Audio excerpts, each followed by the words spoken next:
The Western hegemony is dead. The fact that Saudi Arabia did not re-up it killed the hegemony. The supremacy is still there. That's not dead yet, but we're doing the best we can through our stupidity of creating $100,000 of debt per second. 1, 2, 3, and on and on and on, 24/7, $1 trillion in debt accumulation every 90 days.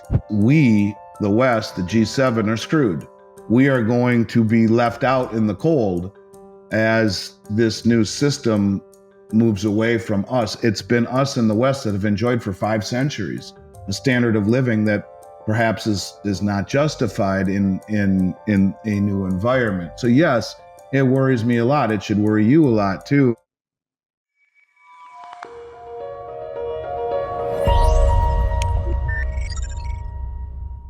Hello everybody, my name is Paul Buitink and welcome to a new episode of the Reinvent Money podcast, a show about money and geopolitics. Today my guest is Andy Schectman. He's CEO of American precious metals company Miles Franklin. I'm going to discuss with him the unprecedented moves in gold and silver this year and what's driving it. I also want to learn whether, despite the big gains, prices are being suppressed or manipulated, and what the BRICS countries are plotting with their mBridge currency project. Will this dethrone the US dollar as a world currency? Hi Andy, good to talk to you. Good to talk to you too, Paul. Thanks for having me, brother. Yeah, welcome in my show. I've been following you well over the past few weeks, and it's amazing all the things you disclose, especially regarding the potential future monetary system and what role BRICS is playing there. But let's first talk a little bit about business, because you, of course, have a big bullion business in the US. I also run 2 companies here in the Netherlands, Amsterdam Gold and Holland Gold. We see a lot of demand for products. Also, at the same time, we see a lot of people selling because of high prices. What's the dynamics on your end of the ocean? Well, I would say that in general, the last 4 years has been extraordinary for this industry. If we go back to September, October of 2023, things started to slightly change in the respect that you had the rise of NVIDIA and Bitcoin and Apple and a divergence away from precious metals. It's interesting, the conventional wisdom will tell you that the Americans have not participated in this rally. And I say conventional, maybe that's not even the right way of saying it. Just the facts, looking at the ETF outflows. So if you look at the ETF outflows, they're kind of at a 45-degree angle as if you're skiing down the Swiss Alps. That's the outflow out of ETFs over the last 2 years in the West, at a time when there's been positive real yield, if you believe the nonsense coming out of the Bureau of Labor Statistics. We've had an environment where you can earn 5%, 5.5% on a 6-month treasury while facing inflation of 3.5%, which is a lie. Inflation's really 11%, according to John Williams of Shadow Stats. But let's just play within the sandbox that we're in, and we'll just believe the CPI, and that is that inflation really is 3%. So you have a positive real yield of 2.5% on a 6-month treasury. You have a strong dollar, and you have ETF outflows. One would think that the price of gold should be crashing, yet it continues to march higher. What we have in the United States is a situation where a very small segment of the population understands what's happening. And as I said to you offline, there are a lot of people, including in the community. I live right across the street here from me. I live in a Gulf community in southern Florida. There's one of the biggest money managers in the country, one of the biggest certainly in southern Florida, top 40 in the country. And he wouldn't know a gold and silver coin if it fell on his foot, unless the price of gold and silver were collapsing. Then he would yell across the street at me something in a, hey, what's up with gold type of manner. But my friend Rick Rule will often say that from Joe and Jane Six-Pack to the Harvard Endowment Fund, Paul, that the allocation to metals is 0.5%. But don't let that fool you, because the business in this industry in 2020, 2021, 2022, 2023 was unlike anything I've ever seen in my career. Massive, massive, massive demand. The last 6 months have slowed down a bit, but we are seeing an uptick again, coinciding with an uptick in the ETF charts, which went like this and are now starting to go up like this for the first time in 2 years. And you bake into the cake some rate cuts by the Fed, along with ETF inflows for the first time in 2 years. We would expect that we are on the beginning of a massive increase in demand. And I don't know how people don't look that way. If you would have told me, I mean, I've been doing this since before you were born, man. I've been doing this. I started this company in 1989. I'm 54 today, and I started it when I was 19. And this is before the internet. And if you would have told me back then, I mean, I remember gold being $250 and silver being $3. And if you would have told me that gold would be 2,600 plus and there wouldn't be a peep from the mainstream media, I'd tell you you're out of your damn mind. I'll bet you anything that you're wrong. And here we are with gold making new highs every day, and the media just ignores it. You talk about a contrarian indicator. I don't know if I've ever seen a better one. So all I would simply say to you is that it's been strong. It's been stronger. It's strong now, but I don't think we've seen anything yet. And when the public is jarred into the realization, maybe through a bank bail-in, which I don't know if your listeners know, but during the Dodd-Frank Act here in 2009, the Congress passed a law saying banks are no longer allowed to be bailed out the way they were during the great financial crisis. They are bailed in, and therefore a depositor is a unsecured general creditor, i.e. last to get paid. And when you look at the massive over leverage and undercapitalization of the banking industry, something like that, a bank fails, is bailed in. People wake up and, my God, they've lost everything. And bang, just like that, the banks start to collapse. There's a run on the banks, and people say, where do I put my money? In an environment like that, in a matter of minutes, you would find all of the available product in the United States gone.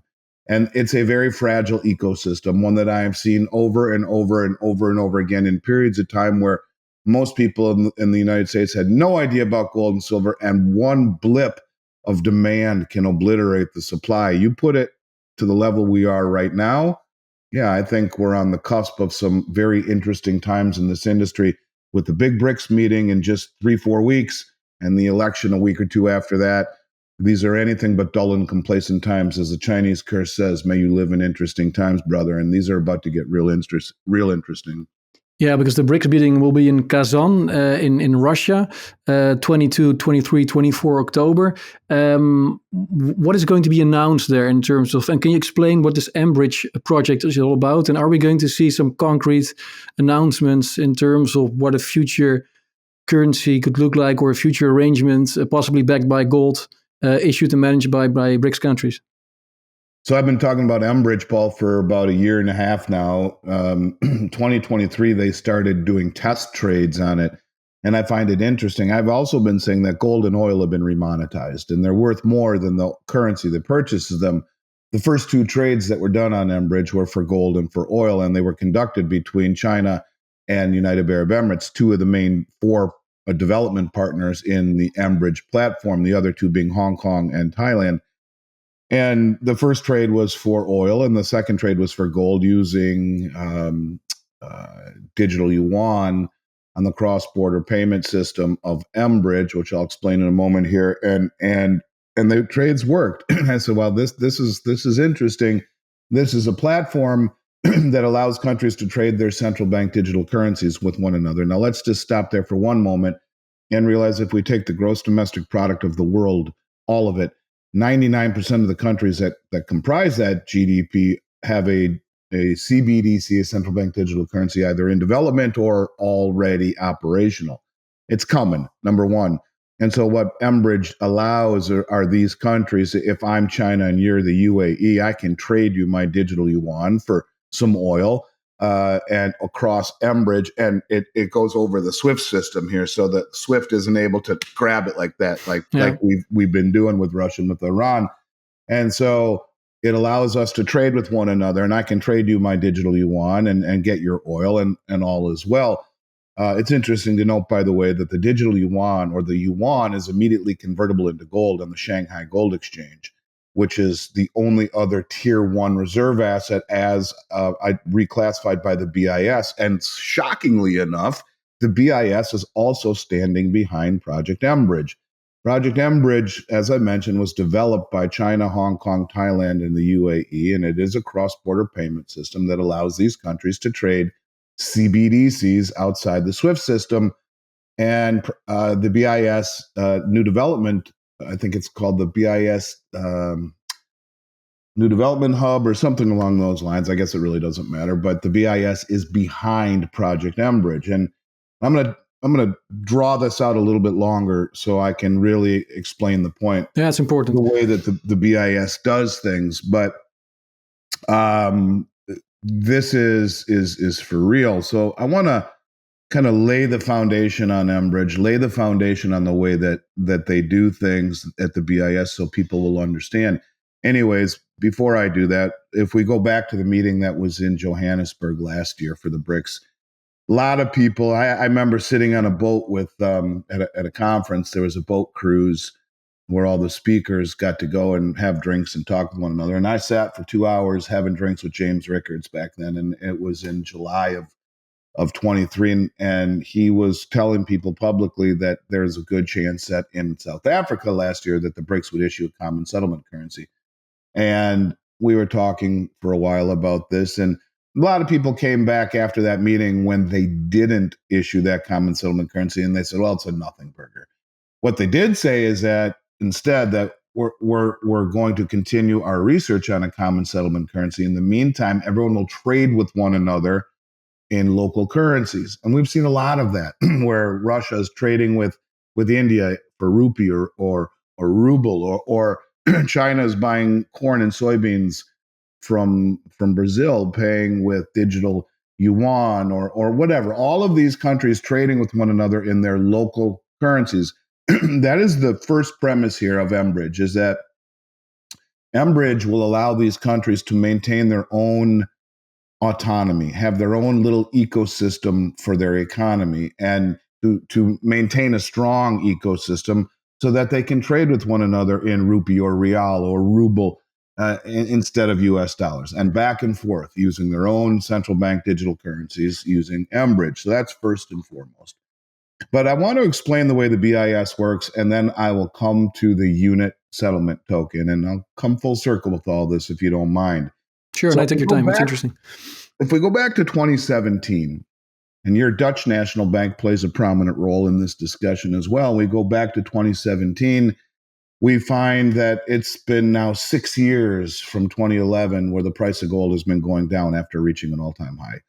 And quietly out of nowhere, well, not really quietly out of nowhere, for the past couple of 2-3 years, 2014, 15, 16, the Bundesbank in Germany is saying, give us back our gold already, would you? So the United States and the Bank of England, the New York Fed and the Bank of England, have held all of the gold, lots of the gold of the world for years. And the reason really is that the COMEX in New York and the LBMA in England are the two prominent trading hubs, and that's beginning to change as well, which we'll get to later. But anyways, so the Western rule of law and safe jurisdiction in England and the United States, countries would send their gold to the Bank of England to give direct access to the LBMA, and to the New York Fed to give direct access to the COMEX. So it was unusual in 2017 to see the Bundesbank become very stern about it, saying, look, we've been trying to get our gold back from the New York Fed now for far too long. Article goes into the Wall Street Journal and give us back our damn gold, right? But within a few weeks of that happening, your central bank, the Dutch central bank, the Bank of Austria, Hungary, Turkey, Poland, the Czech National Bank, on and on, all these Eastern European banks said, hey, we want our gold back too. Not only from the Bank of England, but the New York Fed. This is very unusual. I started talking about this in conferences. I wasn't speaking online yet, 2017, but I'm doing conferences saying something's really weird about all of this behavior with the European central banks. The following year in 2018, those same central banks, your central bank included, bought more gold as a group than they did in the 60 years previously combined. Now, I'm really alerted here. Now, when I started doing YouTubes in 2019, I've done over 5,000 YouTubes on this subject. Nobody was talking about this stuff. I'm screaming about it. Yeah, but the Dutch central bank hasn't been buying in a long time, huh? Right. And I'm screaming, and I've been doing this for years, talking about this is when it started. So 2018, those banks buy more gold as a group than they did in the 60 years previously combined. In 2019, that number was doubled. Now I'm doing YouTubes and I'm screaming about this.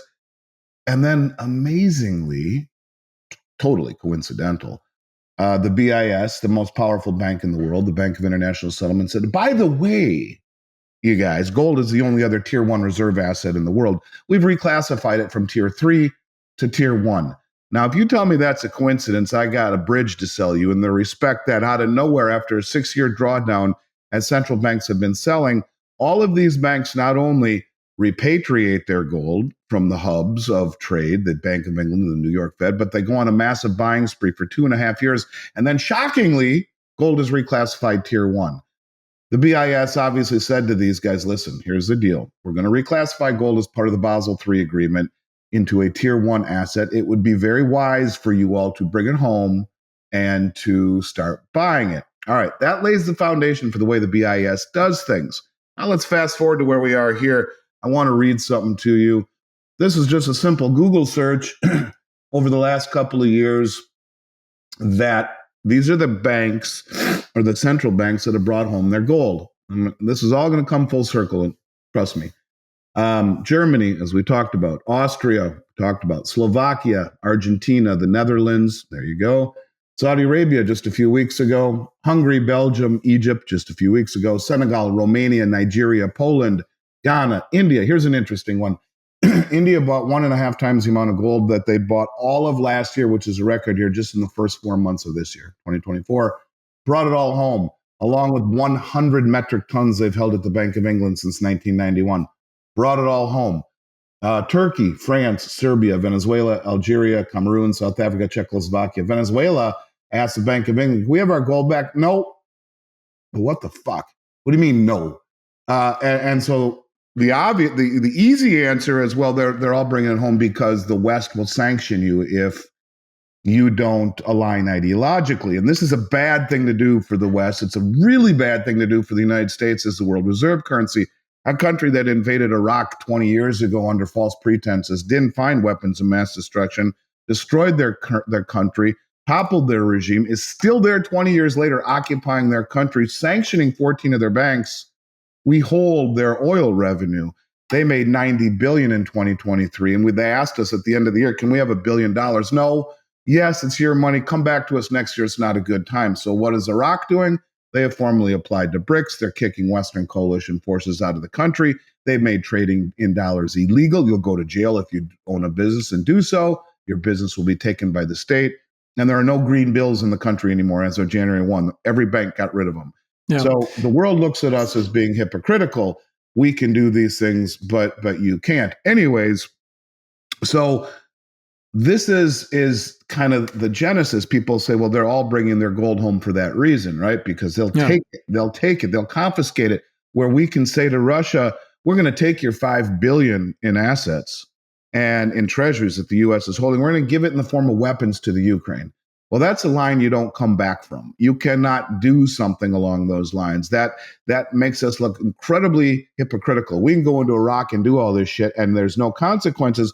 But Russia, well, if they are trying to have their own national security interests, and we can get involved and steal their money, not just sanction it, steal it, and give it to the country they're in a war against in the form of weapons. That is a line you don't come back from. And so that weaponization of assets is the easy answer why all of these countries, and Venezuela said to the Bank of England, give us back our gold. And London was basically seizing Venezuela's gold as well. It surprises me, though, that Argentina is actually sending, they're actually sending gold to London. The U.S. has Milei in their grips, and they obviously joined the BRICS as well, and Milei gets in, and we're not going to join the BRICS. So, there's a power struggle going on. All right, so with all of that being said, that's the easy answer, right?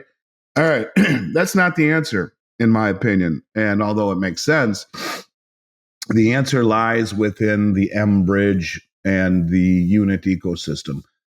So let's go back a few weeks ago. There was a meeting coinciding with the G7 meeting in Italy. And that meeting was a BRICS meeting in Novograd, Russia. The G7 meeting in Italy, they invited the Royal Crown Prince of Saudi Arabia. He said, sorry, guys, I'm busy. Can't make it. But he sent his finance ministers to the BRICS meeting at the same time in Russia, which is a kind of a big thing. If you read between the lines, that's a big deal. You know, we're not going to come to the West, but we're going to go to the new guys. Yeah. All right, cool. So out of that meeting came a couple of very important things. And the reason I've been talking about the BRICS issuing a common settlement currency or even a BRICS currency, which this is not, is that there's a man named Sergei Glaziev. And I've been saying this on thousands of YouTube videos since 2020. Because Sergei Glaziev is the Russian finance minister, the minister of economics for the Eurasian Economic Union. And he said this for years, there will be a common currency that will be backed by a basket of commodities, he said, and a basket of BRICS plus currencies. Been saying this forever, so I've been saying it. Long before anyone else has talked about this publicly, I was screaming about it in 2020.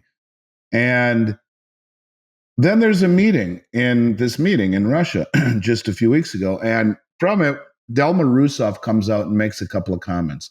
Dilma Rousseff is the former president of Brazil.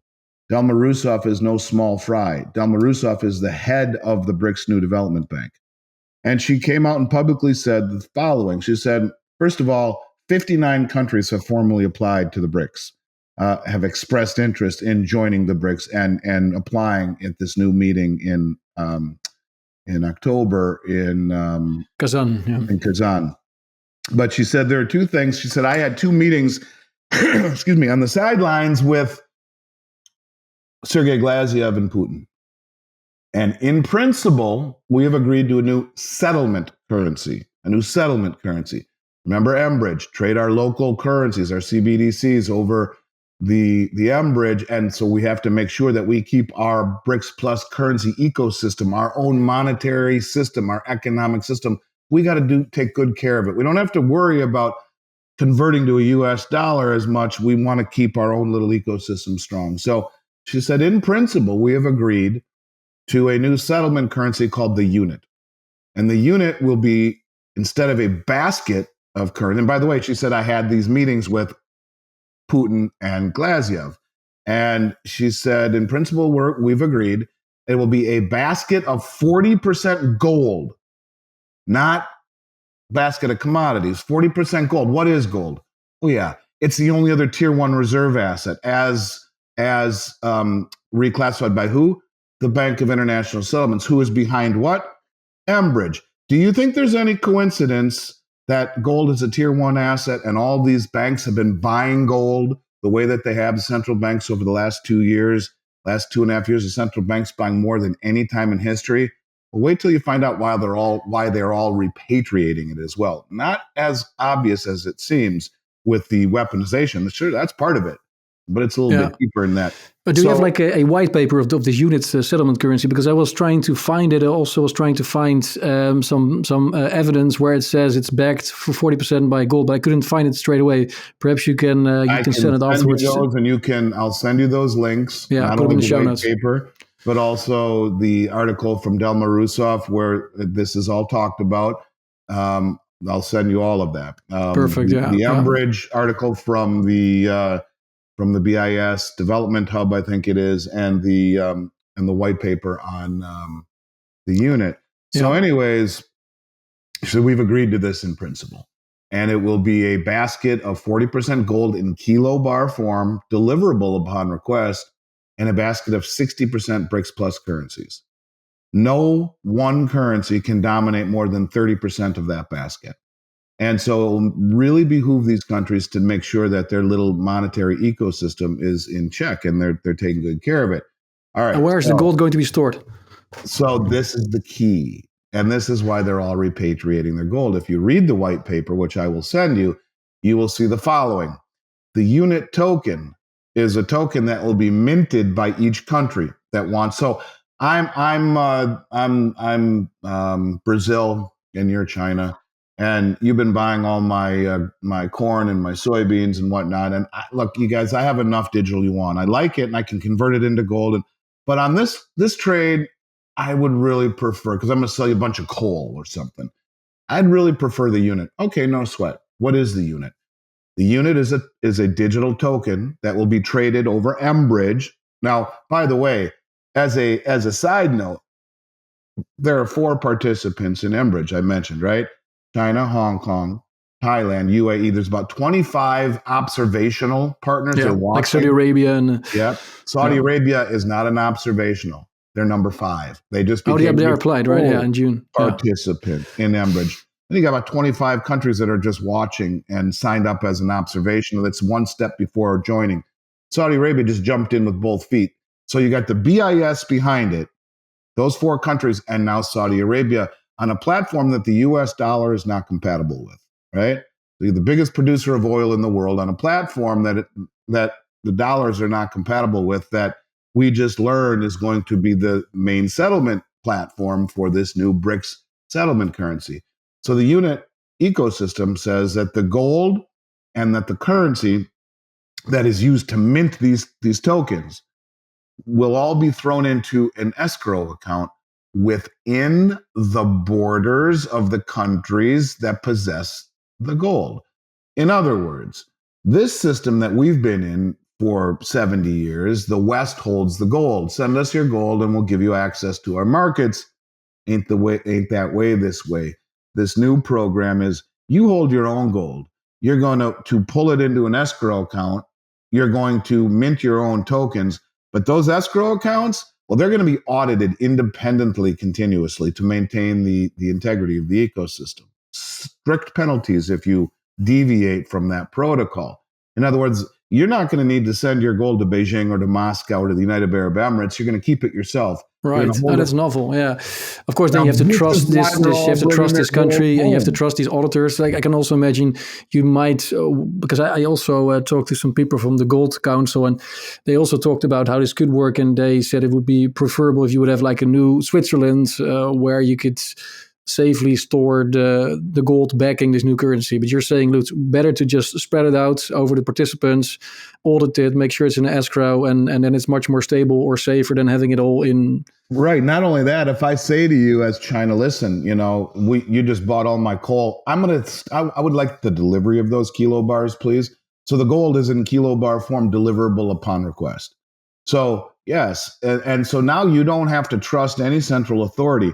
So we're going to use our own CBDCs to trade most of the time. But if I want to settle in the unit, let's settle in the unit. And it is gold backed. So when you look at all of these countries, those 30 countries that have brought their gold home, yes, it's partially because the U.S. weaponized the treasury market, but it's also because the BIS, remember how the BIS told these countries, they did, start bringing back your gold and start buying it. And lo and behold, it's reclassified tier 1. Now you got 30 countries or more that have all brought their gold back from the Bank of England to the New York Fed, and no one quite understands it. It's got to be because of weaponization. No, the BIS behind this, they're telling them there's going to be a new settlement currency and it's going to be pegged to gold. So you would be smart to bring your gold home from those 2 spots and to start buying it. Who's been buying more gold over the past 2 years than at any time in central bank history? The central banks. And especially the one from mBridge. Jan Nieuwenhuis, I guess you also follow Jan Nieuwenhuis, he's one of my friends. And he wrote an excellent piece this week about how the mBridge countries were actually amongst the top central bank buyers of gold over the past few years. So it's he's awesome. I think he's a fantastic writer. I read that article. But that's what I've been saying forever. Those mBridge countries, of course they're buying gold because they know that. So here's the thing. When you talk about gold and relate it to the dollar. The petrodollar deal said we will sell you, we will denominate oil globally in dollars, and for that and recycle any extra proceeds into treasuries. But for that, you'll protect us. Okay, great. So now Saudi Arabia has joined BRICS, the BRICS New Development Bank. They've joined the Shanghai Cooperation Organization, which is the largest regional military organization in the world. And if you look at like the performance of the Treasury, for example, over the last 25 years, gold has doubled it with no counterparty risk. It can't be taken from you if you're holding it in your own possession. And so there's no reason to own treasuries. And so what these countries are doing are slowly rolling off. They're not they're not continuing to re-up their treasuries, letting them roll off their balance sheet and replacing it with gold, because gold has doubled its performance and has no counterparty risk and will be part of this new system. And so what you're realizing, and I'll just, I mean, there's some numbers that I did just the other day. I'll read it to you. If you were Saudi Arabia, what would you rather have? Would you rather have would you rather have dollars or gold? And I did this math. Let me see if I still have it. I know I have it somewhere. I did this math where it really blew me away. How much more sense it makes to own gold for your oil instead of US dollars. Let me see if I can find it here real quick. If I can't, I'll skip it, but I think I can. Here it is. Okay. So, and I did that. This is the interesting part. I did this last week with gold at 25.90, and today we have gold at 26.61. So in a week, it's up $70. But well, I'll do it with 26.61 at 25.90 and oil at $70 a barrel. You get 37 barrels of oil for 1 ounce of gold. Right now, it works out to 38 barrels of oil because in a week it's gone up. So if you're Saudi Arabia, you're thinking, shit, what do I want dollars for that are depreciating by 7% per year through money creation when I can buy gold that's increasing by 9.9% per year since 2000? And you can see that in a week, it's the difference of 1 barrel of oil because gold keeps going up. So in any case, if you realize that for 1 ounce of gold, you get 38 barrels of oil. Imagine you have your wife's purse. See, you're married, and your wife's purse, and maybe she's got an extra strong strap, and it can hold 20 pounds worth of gold, which is 290 ounces of gold. 290 ounces of gold in one woman's purse buys 10,000. Well, it was 10,730 barrels of oil. Right now, it's going to be more than that. So if you take 2661 times 290, divide that by $70, 11,024 barrels of oil for as much gold as your wife could hold in her purse. So why the hell would you want US dollars if gold is now the only tier 1 reserve asset? It's going to be pegging a new system. It has no counterparty liability. It cannot be sanctioned. What the hell do you want dollars for? You don't. And what about treasuries? Oh yeah, gold has doubled the performance of the treasury market over the last 25 years, and it cannot be sanctioned. In fact, turned into weapons and given to the country you're in the midst of a war against. Bad decision by the U.S. So when you talk about where this is ultimately going, it makes zero sense for Saudi Arabia to want to continue to accept dollars and treasuries in a country that has chosen inflation over austerity. We've pivoted again. We've lowered rates again. And the funny thing is they lower rates, and what happens? The bond market sells off and rates on the back end of the curve go up because the rest of the world says, really? You really think we're going to continue to hold your duration treasuries when you're just going to inflate your way out of this mess? Right. Yeah. So this is a problem that ain't getting better. Gold is the solution by many of these countries' appraisal. Yeah, and you see also the international reserves compositions. Gold went from 62% in 2001 to 48% in March of this year. And gold is now 19% of international reserves, and it was 10 years ago only 10%. So you clearly see this change. For the first time ever. More than years, yeah. For the first time ever, gold is number 2 most held asset in central banks' balance sheets after the U.S. dollar, the euro now number 3. That's no small deal. That's a big deal. But still slowly. Yeah, but slowly but surely, we see the international composition of reserves changing. But what will be then a sort of the scenario in which these countries will switch from using the dollar to using mBridge and the unit currency? And in some other podcast, you talk about Operation Sandman. What is Operation Sandman, for example? My favorite phrase right here. See that? Little by little, and then all at once. Right. That's my I had that painting made by a buddy of mine, but that's what it is. It's called logarithmic decay. Little by little by little by little, and bang, you go off the cliff. Now, when is that bang? Now, I could say the little by little is real. It keeps happening. Yeah, and can see that. If you're paying attention, and in your part of the world, you're able to see it more clearly than most people here in the United States. But we can see this de-dollarization. Countries are selling treasuries, or letting them roll off. They're not accumulating dollars the way they once were. They're accumulating commodities, and they're doing all of these things little by little by little by little. this is not something that is this is a once in a generation deal. Maybe it is after. Are they going to issue this new settlement currency in October? Dilma Rousseff said we're going to have a meeting this week, right now in September, in China, to talk more about the unit and Project mBridge. We've agreed in principle to doing it. What if they roll it out next month in October? And they say, listen, this is our preferred method. You know, when we talk about Saudi Arabia in August, just a month or two ago, they didn't re-up the exclusivity deal that's been in place for 50 years. They didn't say we're not going to take dollars. They said, well, we might take other currencies too. The door, little by little by little by little, and we join these unions and work. How about Saudi Arabia? What did they just get caught doing? They just got caught buying 260 tons of gold or whatever that they didn't tell the world about. They're straddling. They're trying to quietly de-dollarize without upsetting the West.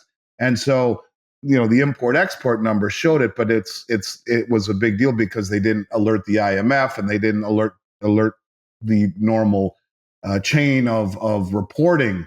They're quietly trying to de-dollarize. So, I mean, all of these countries, little by little by little by little, are putting themselves in place for that all-at-once moment. There's something called Operation Sandman. Yeah, what's that?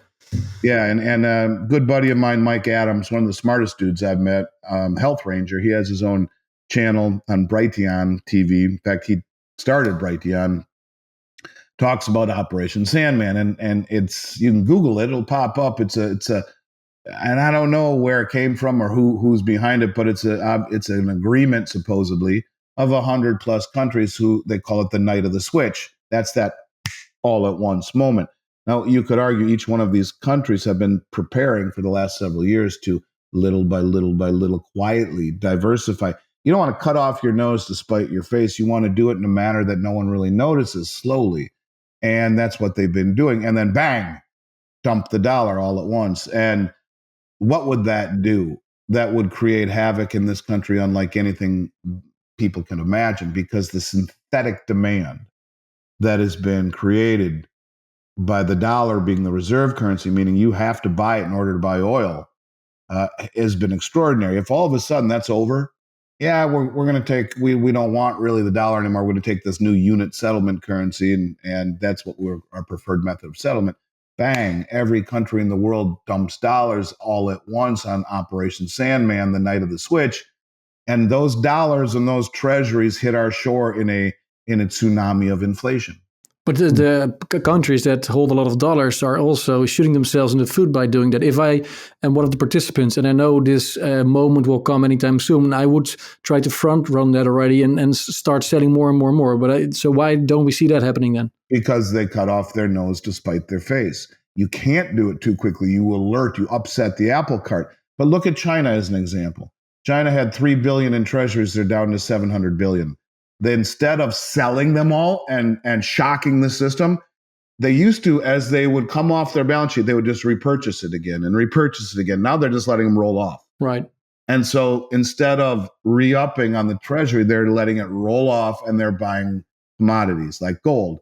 And a lot of rare earth minerals as well. I read that they're prepping, and most of the rare earth minerals that are already mined in their country, they're also stacking and stashing them. They refine 100%. 100% of the rare earths are refined in China. We didn't think this Green New Deal out real well. The majority, as you mentioned, are mined in the Eurasian continent. They're flying all around Latin America right now. They're the second. Now, everyone knows they're the largest producer of gold in the world. Do you know they're the second largest producer of silver in the world? Second. And I just did an interview with Sean Kuhn from Dolly Varden Silver, who has validated what I heard from another mining exec, that they are flying all around, and he said this publicly, they're flying all around Latin America, buying up doré and concentrate bars in silver. For people who don't know what doré bars are, it's a crudely refined bar by the miners, maybe 60% pure. They'll put it in a bar and send it to a refiner to make it 100% pure, or 999. And so they're buying the doré bars and what's called concentrate. It's the sludge that is as a byproduct of all of this stuff. And they're buying it and sending it back to China directly. Sorry, this keeps turning directly from the miners, and sending it back to China to have it refined, so it doesn't come off of an exchange. So you're looking at a situation where that's exactly what they're doing. They're gobbling up. They produce and refine they produce most of the rare earths. They refine 100%. They're buying up all the gold and silver and draining the exchanges from the LBMA to the COMEX left and right. They're buying the unrefined stuff from the miners, so it's private and off the table, and bringing it home. They bought the London Metals Exchange recently, which is the exchange that trades all of the base metals, and they're building warehouses in Shanghai to stockpile the metals that are traded on those contracts in London. They're striking deals all around the world in the Belt Road Initiative and the BRICS with underdeveloped countries who are resource rich, and they build the infrastructure and let them bring this to the market. So yes, what Zoltan Pozsar said, and he's a very smart man. He said this is Bretton Woods 3. Bretton Woods 1, when our currency was backed by gold after World War II, we took over for the pound sterling, all the way to 71, where de Gaulle from France drained most of the gold, or half the gold held at the treasury. We closed the gold window. Bretton Woods is over. Bretton Woods 2, 3 years later, when Kissinger goes and strikes the petrodollar deal in Saudi Arabia, until you could argue just a few months ago when they didn't re-up the exclusivity. Bretton Woods 2 is over. That would have loosely been Bretton Woods 2. Bretton Woods 3, as he calls it, is a system that will be all about commodities and transparency, a la blockchain, mBridge, and commodities.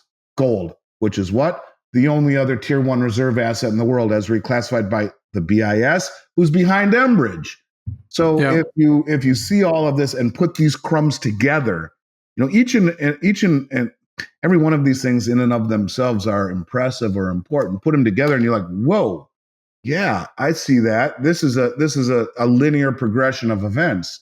And the one thing that I respect the most of the BRICS nations, that they've been doing this for 18 years. It's not a shotgun thing over the last 3-4 years. Is how methodical they are. Like you said, why don't they just dump everything? Well, they'd screw themselves. So instead, they slowly let these things fall off, and instead of buying more treasuries in dollars, they replace it with base metals, precious metals. But it seems October, November comes too early then for this Operation Sandman, because they still need more time to do this in a smart way and not hurting themselves. So would you say they need more time, let's say 5 more years, instead of trying to accomplish everything this year already? Well, who knows? Who knows what the external forces may be? I don't know. But yes, it would be wise, and they are methodical. It probably would be wise to not do it in October or November, but who knows what motivational forces are behind them. But yes, the prudent method, and if you look at the drawdown of the London Metals Exchange, they have, LBMA, they have the lowest amount of silver they've had since they started keeping records. At 8.1% of the silver float was delivered off of the exchange in the month of August. In August, 8% of what is available to be delivered in London was delivered. Who's buying it? 25 million ounces of silver. Who's buying it? Well, it's going eastward. It's never coming back. They're draining the exchanges slowly, using the mechanism that no one ever did, and that is to stand for delivery. And so the West suppresses the price of gold and silver to make their bond market seem stronger than it is, the illusion of a currency strength. And they're using it against us by draining the exchanges. So yes, So the metal price have gone up a lot this year, but still, you're saying despite these increases, they're still without these manipulation and suppression going on, price would have gone even up much higher, like twice, 3 times. Am I able to share my screen with you? I think so. Yeah. Let me show you something. There's a share button at the I'll show you what it is. Hang on, share screen. Let's see, window. Okay. Can you see this? Yes, it's loading. Yeah, there it is. The presentation I did. Here's what I wanted to show you. All right. So what this is the COMEX market. The green line are the top 4 commercial banks that are short. The red line is. The green line is the top 8 commercial banks. There are 8 Western commercial banks that represent the green lines, and the red represents the big 4 commercial banks. And big 4 would probably be Citi, JP, Goldman, HSBC. You throw in Deutsche Bank, Standard Charter, Bank of America, and one other, and you get the green. This is the largest concentrated short position in the history of the COMEX market of any commodity ever traded in silver. Number 3 is gold. Look at oil right down here. Remember when in 2020 they made it negative 40 a barrel? It's because they were able to do it on the futures exchange. Well, you ask yourself this question: why the hell are there 8 banks that are short the largest concentrated short position in any commodity ever traded in the history of the COMEX market?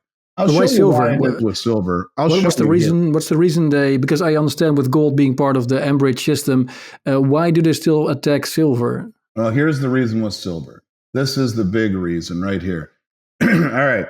So if people wanted to Google this right here, S.2768, that was a subcommittee of the Committee on Banking and Currency in October of 1942, a bill to authorize the use of, for war purposes, of silver.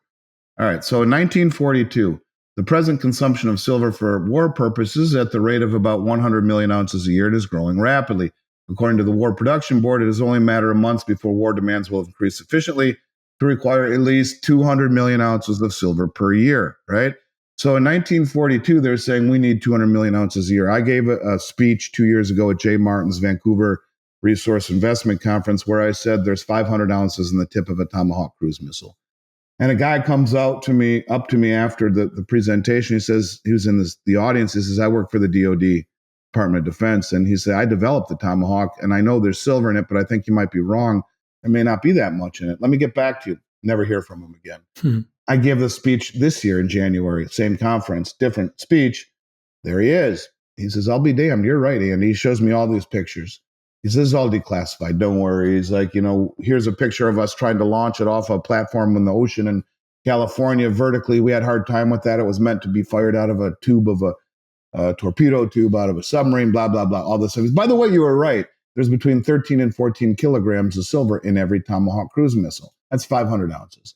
So keep that in mind. The consultant for the DOD told me, yes, this high-tech weaponry needs lots of silver. In 1942, when weapons were nowhere near as high-tech, well, we needed 200 million. All right, so let's look at the next slide. This is interesting. This is the supply-demand numbers as shown from the Silver Institute. Industrial, 9%. Electrical and electronics, 9%. Photovoltaics, solar panels, 20%. Brazing alloys and solders, 3%. Other industrial, 9%. Photography, negative 3%. Jewelry, 4%. Silverware, 7%. Where the hell is military? Where is it? So when you realize that you have 8 Western banks shorting silver to the degree more so than any commodity ever traded in the history of the COMEX, where the hell is it? Why would 8 banks be suppressing the price of silver? And in 1942, you needed 200 million ounces of silver. And this is what is happening as a result. Here is the stockpiles of the LBMA. Hey, get out of here. Sorry. Every time I do a presentation, every single time she wants to bark. Anyways, so if you take a look at, sorry about that, Paul, you take a look at the 800 million ounces right here. 500 million of those ounces belong to the ETFs. 300 million is all that they have left, right? So one of the interesting things about this, I showed you the concentration on the COMEX. But if you realize these numbers are even worse than the LBMA, and I'll stop sharing my screen here because I'll just speak to the LBMA for a moment. And the LBMA, they tell us that they have 300 million ounces that are available for trading, 800 million total, 500 belong to the ETFs. They also say to us that that they trade 290 million ounces of silver per day, every day, of the 300 that they have, which seems a little strange. But they said, by the way, those trades are 10% understated. Those numbers are 10% understated because we only post the final settlement numbers. They're trading 2.9 billion ounces of silver per day, in other words, which is 3.5 times annual global mine supply, of which 90+% of those contracts are paper. Those are paper contracts. They're promises. So what is the rest of the world doing who has finally become coordinated, motivated, sophisticated and wealthy enough to do this, what are they doing? They're draining the exchanges.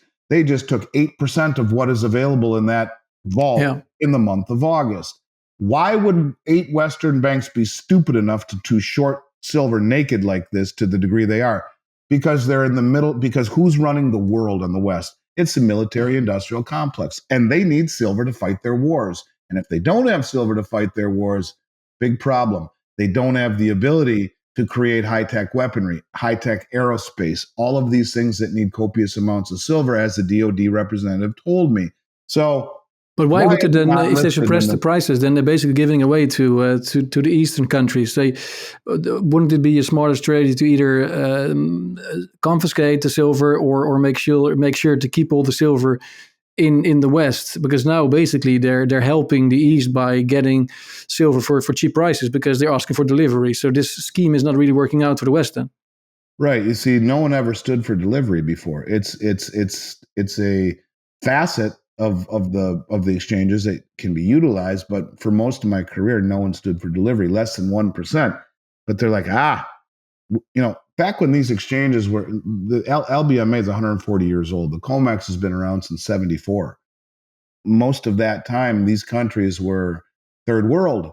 They were unsophisticated, certainly not motivated or coordinated to drain the exchange. They never had any desire. People only wanted to invest in the West, right? Buy stocks, buy bonds, buy real estate. It's all changing. And oh, by the way, you can stand for delivery. Oh, we can? This is a financial war. This is not a war of missiles. We're going to steal all of the commodities, and we're going to do it legally. All of the commodities that you have trading and you're at these fugazi prices.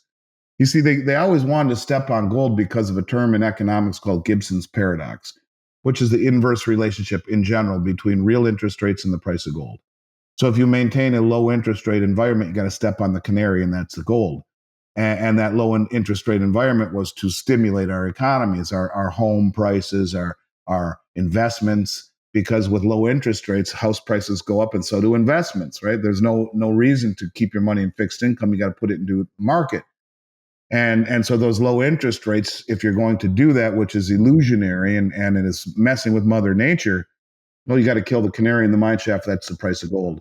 Yeah. So more so with silver, the military industrial complex runs the world. And if they need to fight wars, well, and make high-tech weaponry where 500 ounces in a Tomahawk cruise missile, think of all the missiles that they're selling, the 200 billion we've given to the Ukraine, largely with no congressional oversight, largely in the form of weapons. And the funny thing is, you talk about hypocrisy. I do. Where we can say, Janet Yellen can say to CNN, listen, we're okay with Putin and Xi Jinping being buddies and BRICS. Well, thank you very much, Madam Secretary. That's very nice of you, is my first thought. But if Xi gives one penny to Putin for his war machine, we will sanction their banks, their companies, and Beijing itself. Never mind the 260 billion we've given to the Ukraine with no congressional oversight, and the Stinger missiles and the F-16 jets and training their pilots in the Arizona desert. Never mind all of that, because we don't matter. We're the world reserve currency. We've pissed off the world. They say that's crap between Iraq, between this, and we can do that, but the rest of the world can't. And if we don't like what you're doing, we're going to take your assets. Double standard, yeah. Hey, so when do you think the COMEX will collapse then? Because it doesn't sound like this can last for much longer. The COMEX is about 15, 16, 1,700% rehypothecated. Rehypothecated means that me and you and 14 or 15 other people own the same contract. In silver, it's 5 1,000-ounce silver bars. In gold, it's a 100-ounce gold bar. We all own the same contract. And that's like Bernie Madoff. Bernie, everyone thought, ran a great ship or a great office, great program, until everyone said, well, we want our money back. And there's a problem. Well, the same thing would be true here. If all of us, me and you and our 14 other buddies, say, well, let's cash in our contracts, well, one may get the silver and the gold, the rest gets the shaft, because it's rehypothecated, sold over and over and over and over and over and over again, because not everyone's going to stand for delivery at once, right? And not everyone's going to, people don't even stand for delivery, right? Oh, shit, they are standing for delivery. They're draining the exchanges. So what if everyone says in a rush, give it to me? And if you look at the Shanghai Gold Exchange, which this little Shanghai Gold Exchange, over the past several months, the volume has increased by 400%. It has now surpassed the volume traded on the COMEX. It is the second most heavily traded exchange on the planet. My feeling is at some point, to your point, these exchanges will be exposed as being crap, as being a fractional reserve scam, where we can make oil negative 40 a barrel, where we can drop the price of gold or silver at the whim because 8 commercial banks illegally are maintaining the most coercive, concentrated short position in the history of any commodity ever traded in the history of the market. Yeah, really. I remember. Why the hell would they do that? Yeah, I remember in 2010 you had Max Kaiser saying crash JP Morgan buy silver. We're talking 14 years ago. So I've been hearing the story for a long time, but they seem to keep the show going on much longer than most of the market pundits expected. JP Morgan paid a $920 million fine to the Justice Department for manipulating the silver market, and the largest fine the Justice Department ever levied. And yet they're still allowed to be the custodian of the world's largest silver trust, SLV. So the Western system will be exposed. And when that happens, you will see the Moscow Exchange, the Dubai Exchange, and the Shanghai Exchange take over.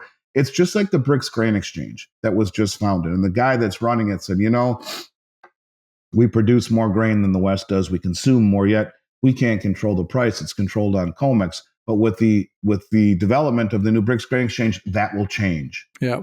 Okay. They know what we're doing with all the commodities. And instead of bitching about it, it's like jiu-jitsu. You use your opponent's leverage against them. They're just beating us at our own game with the rules that we've developed. And they're using the stupidity of our suppression of the price in order to drain the exchanges. Yeah. That's the important thing to understand. And that's why these 8 banks that are suppressing the price to allow the military industrial complex to continue to create high-tech weapons, well, they're using that leverage against us. So you have silver as part of the military industrial complex and gold as the backbone of the system, or the canary in the mine shaft. Think Gibson's paradox. Low interest rates, you better step on gold because gold has no opportunity cost. It should go higher is the theory behind it. And it would have been much higher in this inflationary environment had the Western banks not stepped on it as well. And we're just being, and they're doing it with all of the commodities, and the stupidity that we have, the hubris that we have, it will be our own undoing. Fascinating. And the final question, does it worry you as an American that there is going to be a paradigm shift in which the dollar most likely will use its reserve currency status? Not only does it worry me, it ought to worry you, because we, the West, the G7, are screwed. We are going to be left out in the cold as this new system moves away from us. It's been us in the West that have enjoyed for 5 centuries a standard of living that perhaps is not justified in a new environment. So yes, it worries me a lot. It should worry you a lot too. And the euro is no better off. Like, for example, right now, instead of China and Japan and all of the countries that have been funding Saudi Arabia and Russia, all of them have been buying our treasuries. They're all selling them. Who's buying it? Oh, the UK and Ireland and the Cayman Islands are the top 3, I think. So you got broke countries buying the debt of an even more broke country to finance our ability just to pay the interest on the debt we've already taken out. The whole thing is upside down. And instead, what we're doing is buying debt instruments from a broke country or broke countries.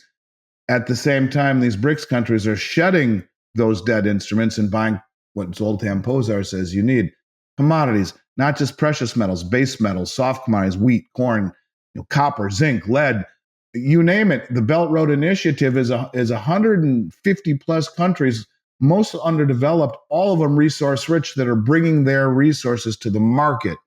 This is all about who's got the commodities. China says, listen, I'll come in, I'll build railways, maritime channels, bridges, roads. We're going to make oil rigs for you, oil refineries, gold and silver mines, and we're going to patrol the Belt Road with military and commerce. That's it. And we're going to help you industrialize your country. But we want a piece of it. And they're going all around the world doing this. Give us a little piece of your commodities and we'll industrialize your country. Sounds like a good deal to me. Even the name of the SCO, the largest financial and military organization in the world, regional, the Shanghai Cooperation Organization. Instead of being coercive, we're cooperating with you, and we will make your lives better. You'll make our lives better, and we all have this grouping pushing back against the Western hegemony. The Western hegemony is dead. The fact that Saudi Arabia did not re-up it killed the hegemony. The supremacy is still there. That's not dead yet, but we're doing the best we can through our stupidity of creating $100,000 of debt per second. 1, 2, 3, and on and on and on, 24/7. $1 trillion in debt accumulation every 90 days. $1 trillion seconds ago, brother, was 31,688 years ago. There were Neanderthals stalking the plains of your backyard of Europe 1 trillion seconds ago. And we're creating $1 trillion in debt every 90 days. These are bad times for the Western system. And it's almost like it's too stupid to be stupid. We sign an executive order to go green. We weaponize the dollar. We destroy the value of it. And then we let the country here in the United States go to hell with immigration, with the people questioning it. Is the election fair? Is the judicial system fair? These are the pillars of democracy and the pillars of this country that are being questioned. You don't come back from all of this stuff. It's as if we're trying our best to create that reset that Klaus Schwab talked about. Could it be too stupid to be stupid? Everything that this country stood for, from the nuclear family on up, has disappeared and is being whitewashed away. So yeah, I think that we should all be concerned. You should be concerned too. Well, thanks so much, Andy. Fascinating story. Where can people find more about your business and about you personally? So I'm all over YouTube, and I just started my own YouTube channel. It's called Little by Little with Andy Schectman, and I've had 2 episodes. My second will be released tonight. An interview with G. Edward Griffin. People who are interested in checking us out, obviously go to our website, or if you're in North America, info@milesfranklin.com. Request our price sheet, which we don't publish. It'll be more competitive than just about everyone in the country. So I do appreciate this. I enjoyed it. Love to come back and pick up with you again when there's time. Yeah, let's wait for the BRICS meeting and then catch up again. Fascinating stuff. I learned a lot, and I'm going to follow mBridge closely and everything related to that. And I'll make sure to publish this as soon as possible. Thanks, Andy, and talk to you again. Look forward to it. Thanks for having me.